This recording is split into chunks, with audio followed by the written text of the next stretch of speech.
first, I want to say thank you, Summer, for inviting me. I am very excited to be here and just kind of share with you guys just a little bit of background about me. I have a ton of experience in working with chronic pain. I have been a solopreneur for since 2007 now. So almost just shy of 20 years. And I know all the hard knocks of business. And I had no real role model. So when I started, my journey into business and everything, it literally was from ground zero and trying to figure it out from scratch. And I did experience burnout when I started my practice in 2007. I went all the way to 2023 before I moved back to Florida in Atlanta. And I was working 6 days a week. I was seeing about 30 people a day, which for a massage therapist is definitely a lot. And I wasn't living. And so, one of the things now that I have really made sure, no matter what, is that now that I am getting more online and I'm getting more into the coaching scene, that I am making sure that I'm taking care of myself first and foremost. So as much as I give to everybody and my clients and the people that, need the work that I do, I'm no good to you guys if I'm not taking care of myself. And I think that that's true in any business. We all get into business for what we're good at and not necessarily the business side of it, all the little small intricacies. So I've really been focusing on, so I'm saying all this to say that I'm walking the walk, not just talking the talk. And so I'm going to share my slides, but if anybody at any given time, I am a wealth of information when it comes to physiology and anatomy and chronic pain, injury. I've worked with athletes from, knee high all the way to 7 feet. Um, so use me as a resource. So if you have questions, just unmute yourself, ask the questions, and I will answer all of them to the best of my ability. So I'm going to share my screen here, and I'm just going to go into presentation mode real quick so that way you guys can see all of the slides here.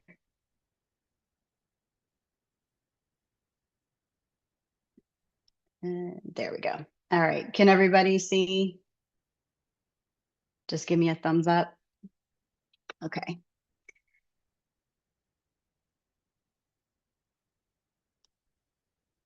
All right. So, as I said, I've been a massage therapist for 27 years. I got a BS in exercise science, and then recently I just graduated last May with my MS in sports psychology, well, sport and exercise psychology. So, one of the most important things is taking a time out. And we rarely do that. So thank you for those of you joining me today for taking this time out because it's really, really important. And one of the biggest excuses why we don't take care of ourselves are time and money. And what we don't realize is that we can actually take small moments throughout the day that are going to be way more effective than taking 1 hour and then going and rushing into all the things, because then you basically discredited that whole hour that you just took. So even with exercise, if all you have is 15 minutes, you can get an amazing exercise session in those 15 minutes and then do another 15 minutes later on that day. So just keeping that in mind, and I'm going to play this video here. It doesn't look like let's see. Yeah. Can you guys see my screen? YouTube? No? Okay. I'm going to stop sharing and then I will share my screen again because I don't know why Zoom does that, but it, um, It started showing up, but I didn't see it playing. I didn't play it. I Okay. just wanted to make sure it was showing up first. Yeah, it took a second, but it finally it's showing. Okay. Sometimes with Zoom, you have to pause and everything. So, um, and then restart the share. So I'm going to pause this for a second. So I want you guys just to get comfortable. I want you to kind of sit back in your chair. I'm going to take you through this video. If you can't hear it, let me know either in the chat or, in, okay, hold on. I'm getting all kinds of stuff here. Hold on. Sorry about that, guys. That's not what we wanted.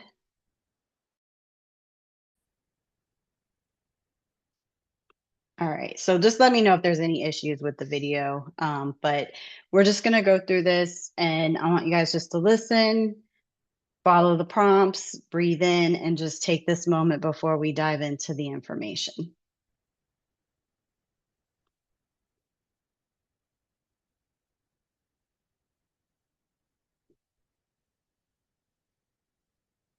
Can we hear it? No?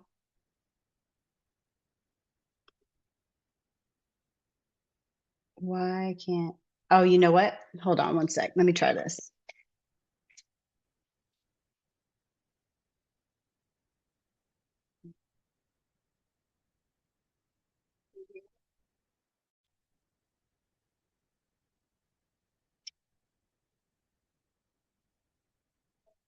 Can you hear it?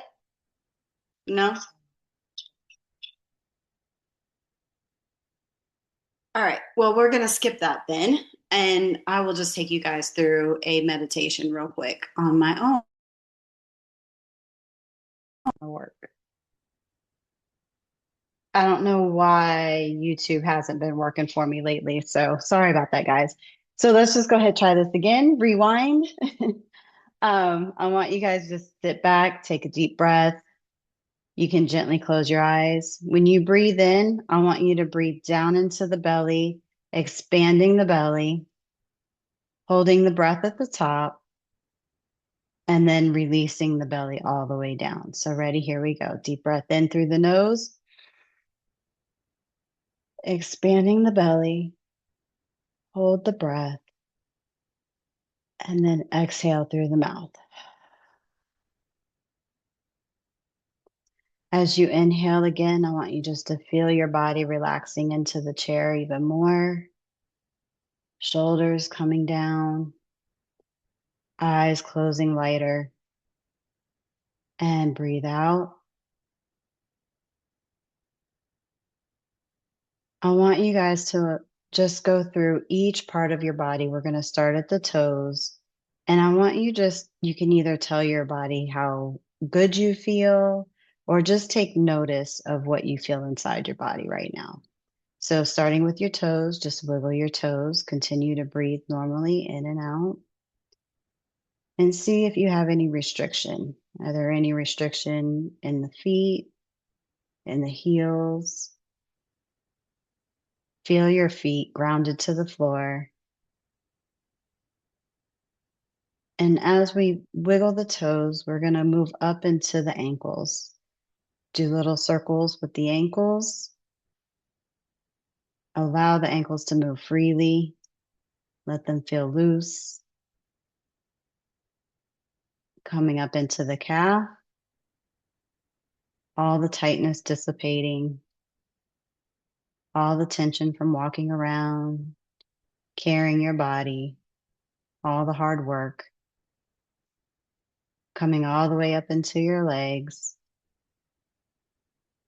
Allow any tension just to breathe out with your breath. Hips feeling loose as you sit in the chair. Have just a small contraction in the glutes and the buttocks. Allow that to support you, support your low back. Continue to breathe. Feel the breath going throughout your entire body, giving you oxygen, nutrients, and just enjoying this moment for just yourself. Allow the belly to continue to expand as you breathe in and come all the way down as you breathe out. What are we feeling in our chest? Does our chest feel open, free? ready to receive all the good things of the world today? Or does it feel tight, contracted, tense? If you're feeling tension, just release with your breath. Allow the shoulders to come down. And then let's do some little mini head circles. So semicircles from side to side, and feel where you're feeling in the neck. Any areas that might be pulling, or does the neck feel loose, free, mobile? And then just look to the right and then look to the left.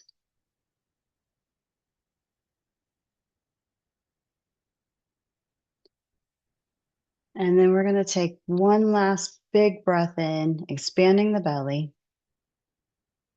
And as you breathe out, just feel all the tension, everything just release from the top of your head out into the world. And exhale. Good.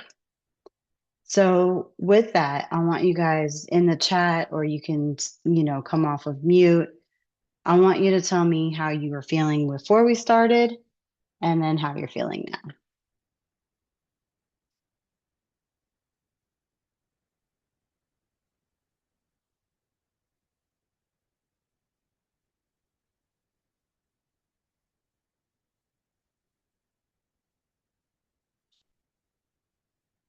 Good.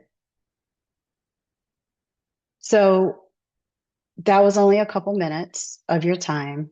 It should help you focus. So when you're feeling overwhelmed with work, you're trying to focus on a project, a deadline, you feel everything, I love it, stressed, now more calm, relaxed and calm. Now you can take just a couple minutes, and in those 2 minutes, you guys just reduce your stress. And all I did was take you through the body. So if for people that can't meditate, a lot of time that word meditation really veers people away. They're like, I can't meditate. I don't have time for that. I can't clear my head. Meditation is not necessarily about clearing your head. It's about actually just bringing you back in the moment. And when you're back in that moment of right now, then now you feel more in control. And now you feel like you can manage whatever task that is in front of you versus thinking of all the 800 million tasks that you didn't finish yesterday and all the ones that you have for tomorrow. So that's one of the things that I always tell people when you're trying to manage your chronic pain, that's where you want to start. You want to start by bringing yourself into right now and noticing what's going on in your body. So I'm going to share my screen again, and we're just going to continue on with the slides. And like I said, if anybody has questions, feel free just to speak up. If you can't speak up, you can always put stuff in the chat and we can, go from there. And my computer is definitely moving a little slow today, so I apologize. So in 2021, the CDC, approximately 20.9% of US adults, or 51.6 million individuals, experience chronic pain. So, chronic pain is anything lasting for more than 3 months.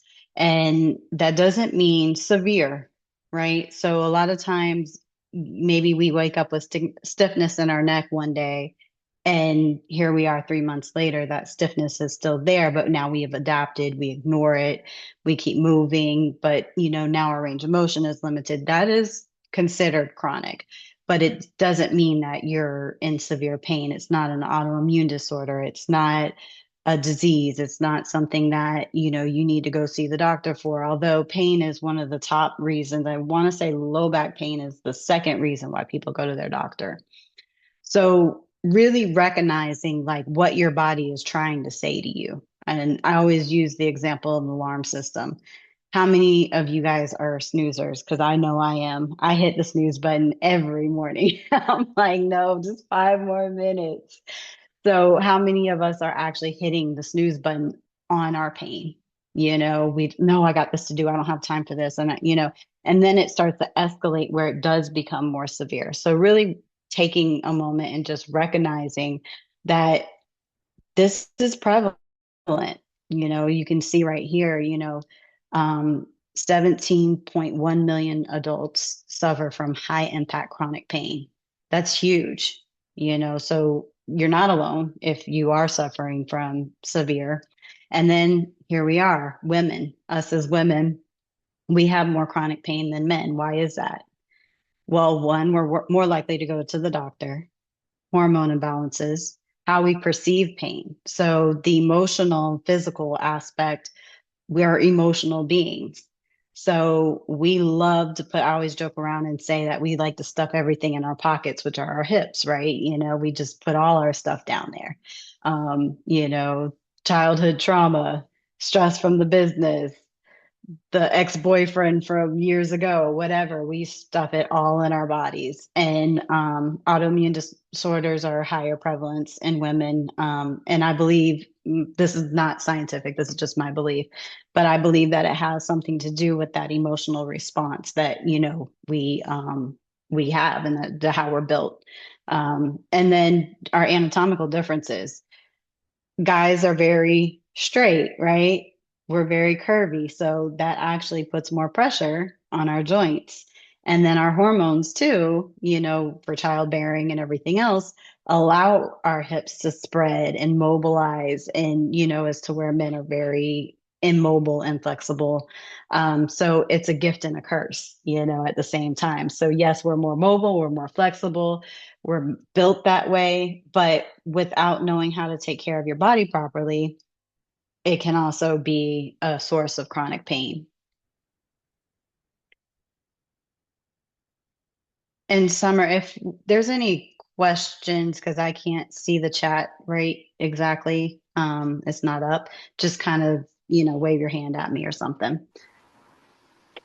Okay. So my what I'd like to focus on, I call it the ATM method. So, depositing knowledge and withdrawing health.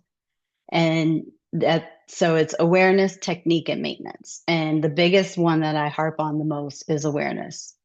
And there was Joe Dispenza in his book, Breaking the Habit of Being Yourself. He stated that 80% of what we do daily is unconscious or subconscious. It's now actually up to 95, and I don't know if that's because of technology or just we're busier, more demands. We can't, as human beings, actually think about all the things that are happening in every second of the day. It's we would short circuit. And I think that's where burnout is coming in at too, right? There's a lot of demands on us. But if you think about that, 80%, or well, now 95% of what we do being unconscious or subconscious, you know, our bodies are going to be the first one we neglect. That's going to be the first one we rule out because we're so external of, looking at what we have to do in the external world. But really, how we manage our lives and stay in control is how we take care of ourselves internally. So if we were to flip that, and we were to actually start putting more conscious awareness into our bodies, then how much better would we show up in our businesses, with our children, with our family, with our spouses? It would it would change our life. We would feel like we were more in control of our daily lives. And so I always like to really harp on that and really, bring that to awareness because, how many times have you been driving and you don't remember how you got home? And it wasn't because you were intoxicated, right? It was because you were just thinking about all the things. Your mind was already ahead of you. Or how many times I've done this, I haven't done it recently, but I've been, so busy that I pulled up to the gas pump, I paid for it, and then I drove off without my gas because I was already ahead of myself, instead of I had to circle back around and go get my gas. I felt like, a fool, but it was because I was so ahead and engulfed with all the thoughts of all the things that I had going on. And the truth is, when you look at how much time it takes to do these things, it really doesn't take that long. So you guys, this was important to you. So you guys mapped out the time to, come with me today. And it's an hour, but it's an hour that could potentially, change your life, even if it's one thing that you apply today. So the other thing that I like to talk about too is, your doctor. Everyone, it depends on the age. So the older people, what their doctors say is gospel. And then, I would say that our age group, and I'm guessing, but we're at a point now where we're starting to question our doctors. What are they really helping us? How is it beneficial? But you got to think about this. Your doctors, they've known you for 10 minutes. You walk in the door, and we're all, I'm assuming, generally healthy. We're not in the doctor's office every day where they get a chance to know us. So 10 minutes once or twice a year. How are they going to really know to look at you as a holistic person? And then I won't get started on the insurance companies and how they work, but they're only trained to look at one part of your body. So then you get sent to the specialist, and then you get sent over here, and then now you have all these doctors that you're going to see, and none of them are communicating with each other. And so, how is it that you actually expect them to know? So, one of the things I tell everyone is to journal. Journal what you're feeling like in your body every single day. It takes literally 5 minutes. I have a pain journal from my conscious comfort program that you literally, it's a check off list, and stuff. You go, you check it off. And you can bring that to your doctor. And now your doctor can look for patterns. Now you can, actually hold your doctor accountable to actually help you better because now you have something in your hand tangibly to give them. Um, and so that's a really important thing to think about, and knowing, and that another thing that I teach a lot of is how to talk to your doctor. If you're having wrist pain, never say you're having wrist pain. Say you're having neck pain that's going down to your wrist. And if it is carpal tunnel, they'll figure it out. But if you start here, it will end here. And a lot of times it's the neck that actually is creating the wrist pain. Carpal tunnel surgery is not a surgery that is very effective in my 27 years that I've seen, where a lot of times it's misdiagnosed. So my case in point, my grandmother, she's 90 years old, and she went to the doctor. She was having actually more numbness, but she didn't know how to articulate it as numbness. So she said she had pain. The doctor didn't even do a scan. They just said, "Oh, it's carpal tunnel. We need to do surgery. Let's get you set up." There was no x-rays, there was no scans, there was no nerve conduction test, nothing. And she actually happened to come down to Florida. She's in Colorado. So I was working on her and I was able to relieve the pain at about 80% in just 2 sessions that I worked with her. And I told her to cancel the surgery because at 90, the rehab would have been far worse than what she was experiencing. And she did. She canceled the surgery and she's actually fine now. So, again, holding the doctors accountable, but also educating yourself enough to know how to talk to the doctors to get what you actually need. But again, that comes from the awareness. And then, you know, understanding what might be weak and inhibited and overcontracted. That's really important. Weak and inhibited muscles are usually your overstretched muscles. So I always use the example of when your rounded shoulders, right? So you're sitting at your desk, you're comfortable. Well, your shoulders back here hurt, but these muscles are actually overstretched and these muscles are overcontracted. And very rarely do you feel pain here, you feel it here. So getting these stronger here is going to actually reduce the shoulder pain. And so understanding how that works in your body and then the compensation patterns with your posture will kind of zigzag up the body as well. So that's why you'll maybe feel one pain on one side or more stable on one side than the other. So if you were to try to balance on one foot, each of you guys will probably feel more stable and better balanced on one foot and then, a little more wobbly on the other. And I always say try to balance for 2 minutes, test it, see where you're at. Have that 2 minute mark. Anything past 2 minutes, as a test, you don't really need to do.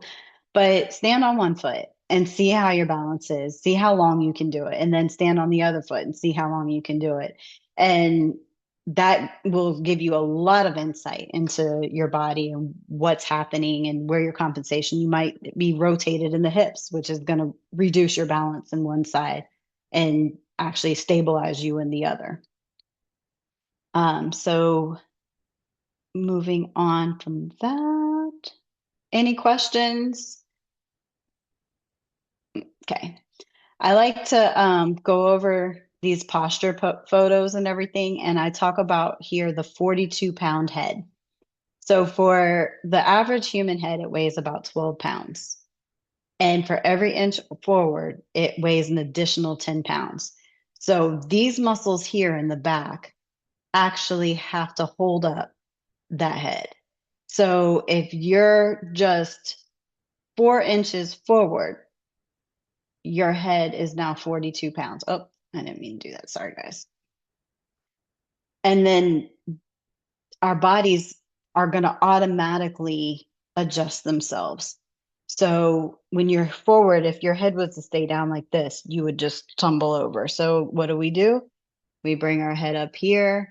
These muscles get strained back here. We start to lose the curvature, the natural curvature in our spine, the articulation in the spine. So each vertebrae is actually a joint. It's supposed to move. And then here in the shoulders, in that kyphotic curvature here, that actually, oh, I keep clicking it, sorry. That here actually is the most immobile area of our spine naturally. So when we are in this position, it becomes even more immobile. So now we're putting pressure down in the low back as well as up in the neck. And then that's where a lot of degenerative disc comes in, and then sitting as well. So if you notice when I was taking you guys through the analysis of the body, I threw a little nugget in there. When you're sitting for long hours, squeeze your glutes. So like you can see right now, I kind of pop up in the screen. That's me squeezing my glutes. I'm not lifting myself up. I'm not changing my posture. I'm just kind of popping up. And so when you can squeeze your glutes like that and engage them when you're sitting, that now takes that compression off the spine. But when you don't, that's when you start to disengage the core, which the core is not just your abdominals, but it is your glutes as well. So it's your whole entire center. And your hamstrings are not part of the core, but I like to throw them in as the core because they actually attach into the pelvis. And so when they're pulling tight, what's happening to the pelvis? It's pulling on the pelvis as well, which is going to also deactivate the core. And then, so learning the techniques for, how to correct the posture, what muscles are being weakened and inhibited, what muscles are being overcontracted, what your compensation patterns are, and then applying the exercises. Sometimes it's just really simple exercises like what I just gave you. Or for the neck, and this, you guys can take this one away. We'll practice it now. I'll give you a little technique. Chin tucks. They look funny, they look ridiculous. So if anybody's laughing at you, tell them they need to do it with you. And with technology, especially, so text neck is not a scientific diagnosis. However, it's a term that, most of us are familiar with. And what's happening is our natural curvature in our neck is like this. However, with text neck, our curvature is actually starting to straighten out. And then I actually had a client, no, it's probably been about 10 years ago now, and his neck was starting to actually curve the opposite way. So you can imagine the pain that he was in, how impinged his nerves were. So this exercise that I'm going to give you is going to save your neck. So as funny as it looks, It is a lifesaver. So everybody just put their hand under their chin. Make sure you're not shrugging your shoulders. Shoulders stay down. And all you're going to do is slide, and I'll show you front and side. All you're going to do is slide your chin off the shelf, and then you're going to put it back on. So you can see here, I'm coming straight back and then back to neutral. I'm not looking up and going back, and I'm not looking down and going back. It's just here and back. And you'll feel it. You should feel it in here. That's where the mobility is. And this muscle, this joint in here is also what is responsible for turning our head. It's the atlas and the axis. And that's the first two vertebrae of the neck. And that they will not fuse that portion of the neck because you would have no mobility or range of motion to be able to turn your head up if they were to. So supporting that is going to support the vertebrae all the way down below it. And it's going to also help support that curvature. So again, remember, you want to articulate the spine. You want the spine, those joints, those single vertebrae to actually move over each other the way that they're supposed to. And that exercise there, you can do it 1,000 times a day. I always joke around. I'm like, just sit in your car and stuff. And, while you're at a stoplight and, do as many as you can, or pull away from the desk and do some, try to just make it a habit in your daily routine. You don't need to set time aside for it. You don't need to think about it. It's just something that you can do. And it will be a lifesaver for your neck. 100% lifesaver. So now going into maintenance, um, that's the biggest thing is, when you get to a place of maintenance, you're actually now doing this stuff without thinking about it. So now you can go into that unconscious, subconscious state and it's just something that you perform. So like I always use the analogy of brushing your teeth. When you get a certain age, you don't stop brushing your teeth, right? It's not like, oh, I'm 79 now. I don't need to do that anymore. Even if you have dentures, you still have to clean them. So that's something that you do automatically. Or you never say, oh, yeah, I'm 50. I don't need to take showers anymore. You don't think about it. You just do it. It's just something that you do. And guess what? It takes time, right? It probably takes a lot of time, especially if you got to wash your hair and then you got to comb it out and blow dry it. And, all of those things take time, but you don't think about it. It's a non-negotiable. So getting these exercises to be part of your daily life and be a non-negotiable is everything and it's life changing. So, but one of my favorite quotes, and you can see it right here, disciplined people aren't really disciplined. They're only disciplined long enough to form a habit. So to me, when I start to feel overwhelmed and I have all these things, because I have all these bright ideas that I want to do for my business, all these bright ideas I want to do to take care of my body.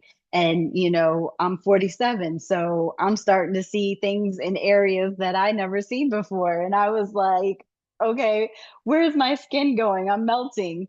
And so I'm like, I need to, you know, tone up and I need to do this for my body and I need to do that. And I want to, oh, and I need money so that I can go, do some lipo, non-surgical lipo, or, I'm just throwing out examples. But, you have all these ideas in your head and then you get overwhelmed. You're like, oh God, well, I don't have time for that. I can't think about it. And then you start chopping stuff off the list, but you chop the stuff off that you actually need to be doing, and that's where, instead, pick one thing or two things and then just follow that through until it becomes a habit. And I talk a lot about habit stacking. Just like I said, even with the chin tucks, when you're driving in the car, when you're taking a break at the computer, you can do the chin tucks, so incorporate these things into your daily life so it's not something that you're feeling like you're having another task or a chore. This is just something that you're doing with something you already do. And you do have to be mindful for just a little while and then it becomes habit. And when you start stretching and taking care of your body starts to crave it. You're like, oh man, I'm feeling stiff. What do? You naturally stretch. It's just a natural thing that you do.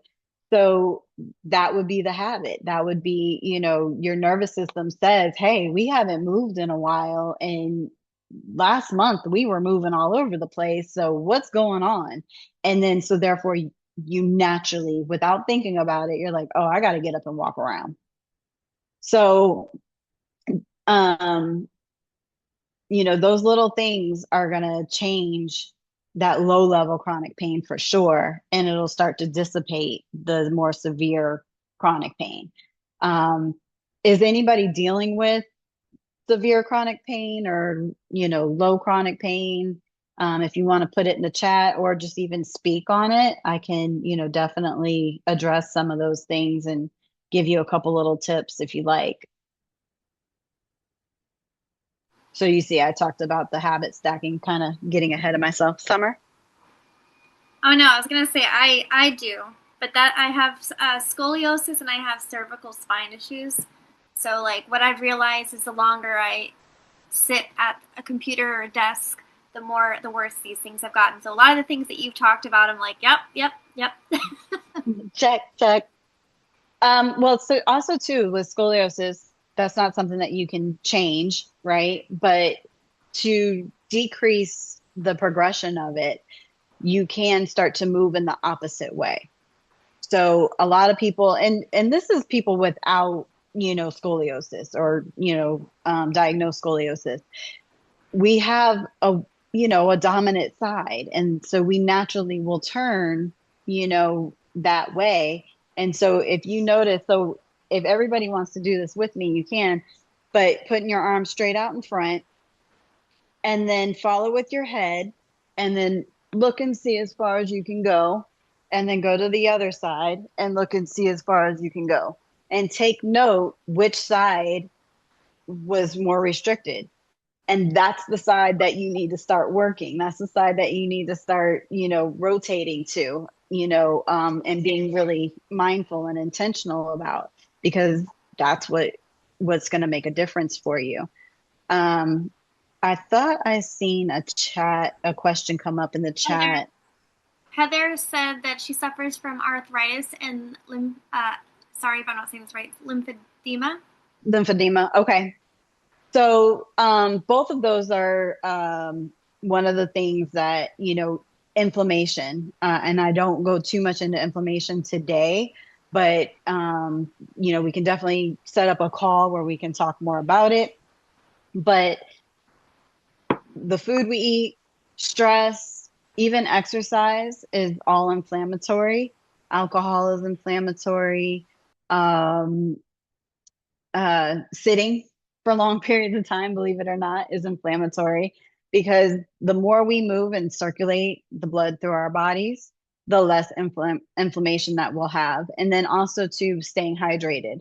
So being dehydrated will actually cause us to retain more water because our body and our cells feel like we have to hold on to it, and then that will add to those disorders. So lymphedema, light movement is what is going to be more effective for you, because the heavier working out and everything probably makes you feel worse, I would assume.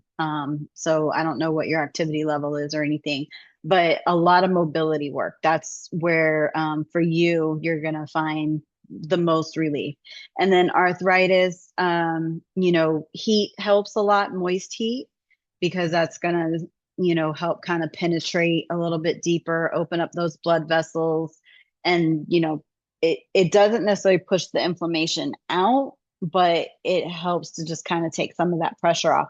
So a lot of times for people with arthritis, I actually recommend doing contrast. So doing the ice, and the ice is going to be really painful, and then going to heat, and the heat is going to open it up. But that way you're pushing that inflammation out, because the ice, and in the infographic that, at the end, I'll tell you guys how to get it. It actually talks about what ice and heat does, and how, when, and how to apply it, and contrast as well. So this is actually perfect for that. But doing that contrast, you're getting the blood vessels to close up and then open up. You're getting those two extremes. And then that's going to help push the inflammation out, bring fresh nutrients, close it up, open it up, push it out, and it's going to be kind of that repeat process. So ice does that on its own naturally, but it's a slower process. So when you add the heat, it just really expands everything. And so then you've already pushed that inflammation out, and now you're getting even more blood flow, more nutrients. And then with arthritis too, movement. We when we're in pain, we tend not to move, but it's really important to continue moving. Was that helpful, Heather?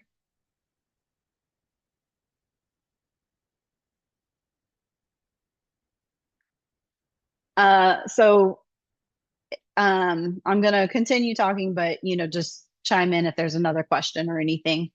Oh, it just popped up for me. I can see it. Let's see. Yeah, perfect. Okay. So yeah, so I had a client, she was in a car accident, actually a couple really severe car accidents. And she had gone through all these surgeries and she came in as like a last resort, completely desperate and emotional and all the trauma was just being held into her body.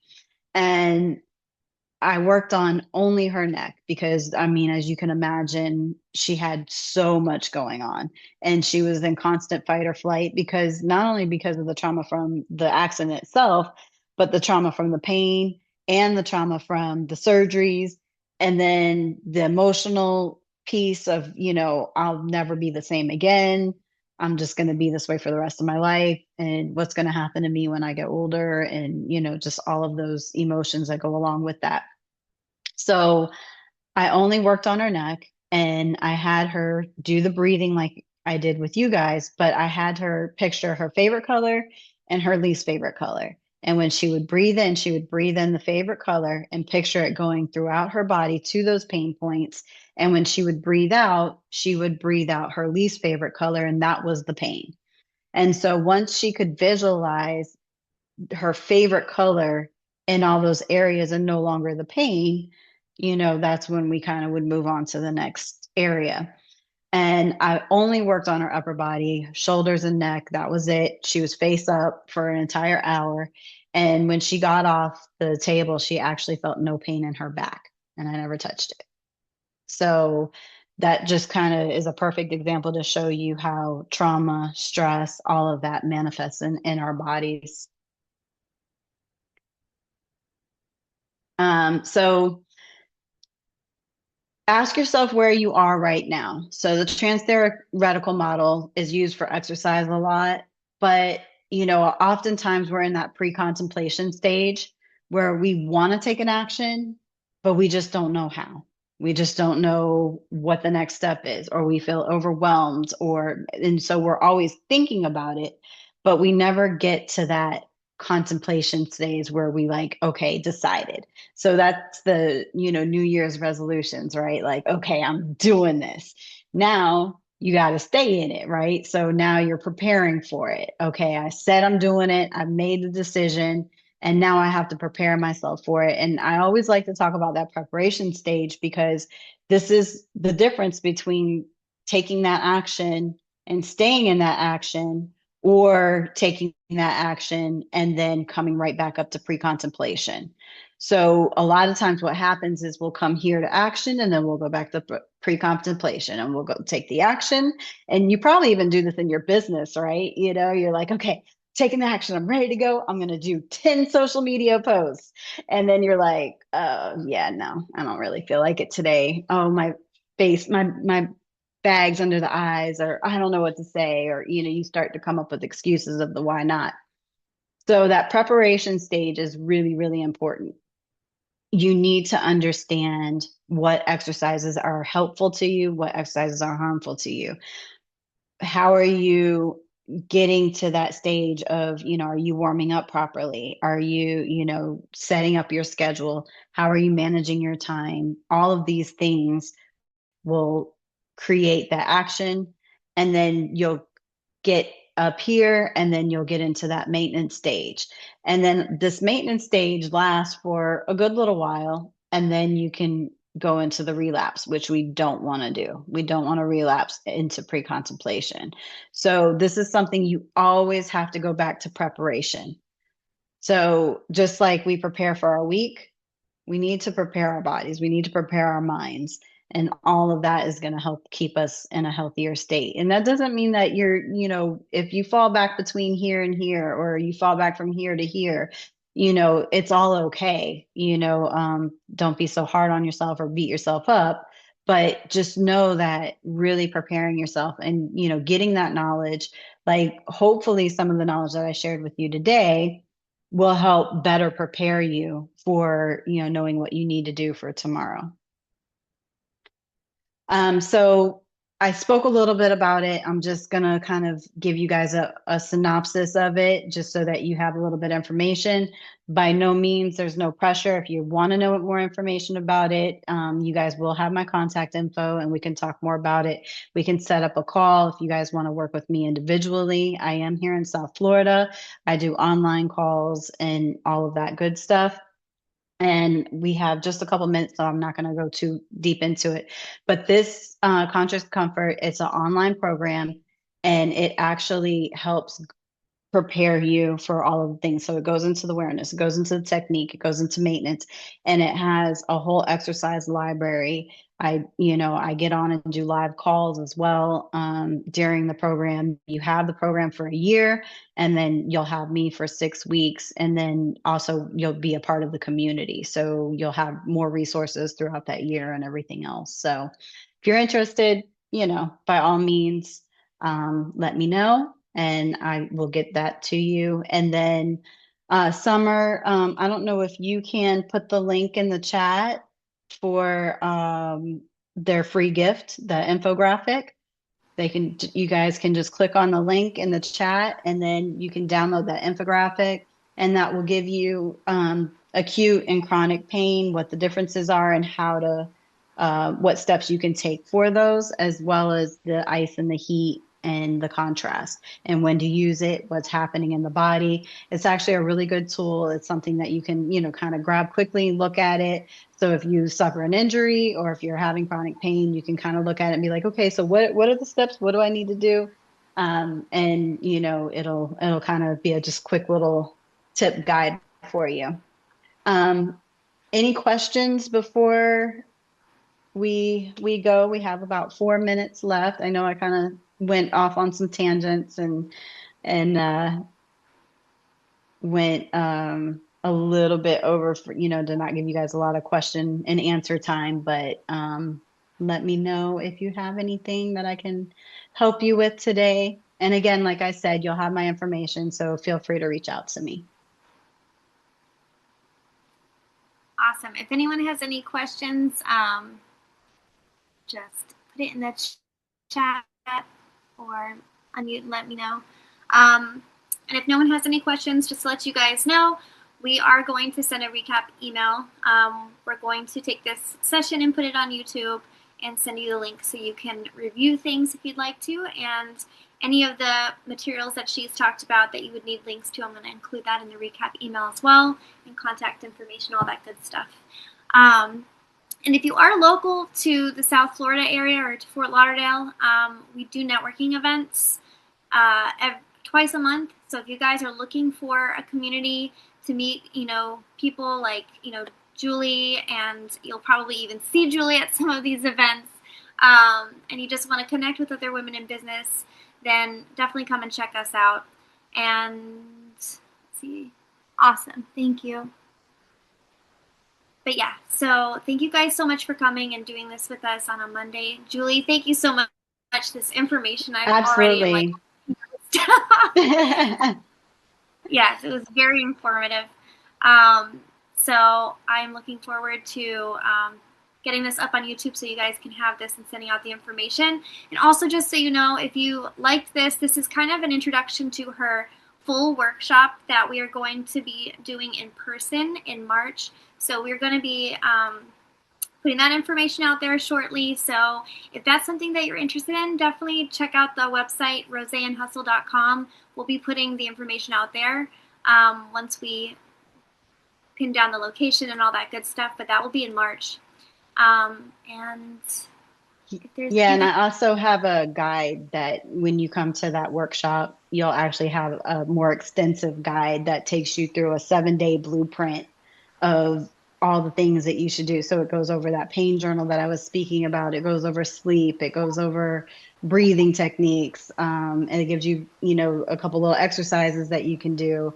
So it will be really even more informative than this was. So thank you guys for joining us too, and I'm glad that you guys got something from it. yes. And that about wraps it up. So thank you guys so much for coming. We will send that email out shortly and have a great rest of your Monday.